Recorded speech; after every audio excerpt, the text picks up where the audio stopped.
Hello po sa everyone! Good morning! Alam niyo po ba na habang nagdedede ako, iniisip ko kung iiyak ako, magpupupo o kaya naman, isi-share ko sa inyo yung unboxing video ng bagong item na nabudol ko sa mami tita ko. Pero syempre bago yan, ihahag ko muna siya kasi lalayasan na naman daw ako. Kasi itong mami tita ko na to masyadong galato kung saan-saan nagpupunta. Kaya bago siya umalis, susulitin ko ng magpaalaga. At ito na nga din pala yung item na nabudol natin sa mami tita ko. Ito nga po pala yung bolster set or yung head pillow at saka meron din siyang hotdog na pillow. Ang daming design na pagpipilian.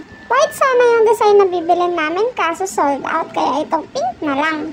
May parang butas nga din pala sa gitna tong pillow na to para hindi maging flat yung ulo ko. And syempre meron na din siyang kasama na 2 piraso na hotdog pillow. Para naman kahit na may ginagawa yung nagbabantay sa akin, feeling ko may katabi pa din ako. At syempre kapag meron tayong gamit na bagong bili, dapat may pasample. At ito na nga, gamit ko na nga yung hotdog pillow and yung anti-flat tops na pillow. Kaya mga mamis, ibilan nyo na din yung mga classmates ko ng ganito. Marami kayong pagpipilian na design. So yun lang, sleep muna ako. Bye!